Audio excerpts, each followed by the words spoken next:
בי בבה בבה בי בבה בבה שנינו יחד תחת מטריה אחת שנינו מדלגים על כל הגלוליה. דוקטור מל! שלום ילדים, ברוכים הבאים לדוקטור מל, נספר על כל הדברים אשר בתבל. כנראה שהלכתי תוך כדי שינה. ובכן, התוכנית שלנו היום עוסקת במים. וזה בגלל שקיבלנו מכתב, המכתב ממקסיקו, מדינה שמדברים בה בספרדית. המכתב מדבי, נגיד לה שלום בספרדית. הולה דבי! דבי רוצה לדעת מה זה קרח ולמה הקרח צף על פני המים. שאלה מצוינת. טוב, יש לנו פה במקרה קרח. בואו ניקח קרח. כשמים קופאים הרבה מתחת ל-0 מעלות צלזיוס, המים קופאים והופכים להיות קרח. אם אני אשים את הקרח על היד שלי חמה, הקרח נמס. הנה אנחנו רואים את המים שוב. קרח זה מים ומים זה קרח. אם ככה, למה כשאני שם את הקרח הוא צף על פני המים? הנה תסתכלו, הוא לא צף.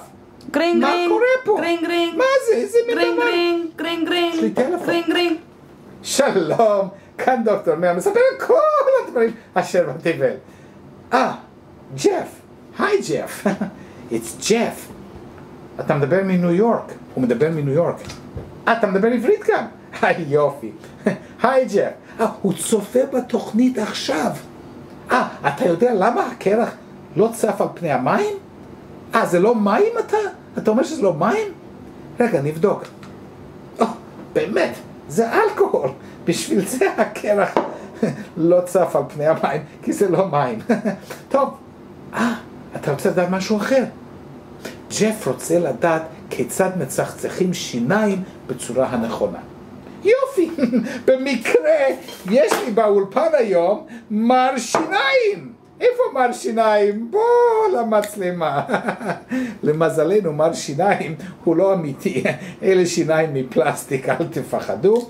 ויש איתי מברשת שיניים, וביחד עם המברשת אנחנו נלמד כיצד מצחצחים שיניים. בגלל שחיידקים מתיישבים על השיניים, ואם לא מנקים אז אפשר שיהיו חורים, במיוחד אם אוכלים ממתקים. אז אחרי ממתקים ולפני השינה ובבוקר כשקמים מהמיטה מצחצחים שיניים. תסתכלו איתי, כל כך פשוט. בוקר וערב פעמיים ביום, 10 פעמים בכל מקום. בוקר וערב פעמיים ביום, 10 פעמים בכל מקום. בוקר וערב פעמיים ביום, 10 פעמים בכל מקום. וגם בפנים, בוקר וערב פעמיים ביום, 10 פעמים בכל מקום. עכשיו אני אדגים איך אני מצחצח שיניים. תודה רבה, מר שיניים. עכשיו אני אקח את המברשת שיניים שלי. הוא חשמלי. היא חשמלית. תסתכלו. בוקר וערב פעמיים ביום, 10 פעמים בכל מקום. בוקר וערב פעמיים ביום, 10 פעמים בכל מקום. בוקר וערב... רגע. שכחתי משהו. מברשת שיניים. מברשת שיניים?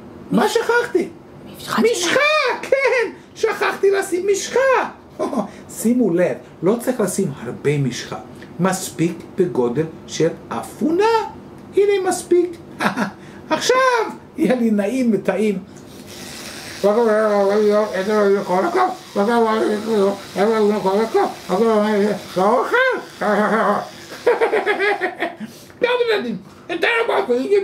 ודוקטור מל מדבר על כל הדברים אשר בתבל. להתראות.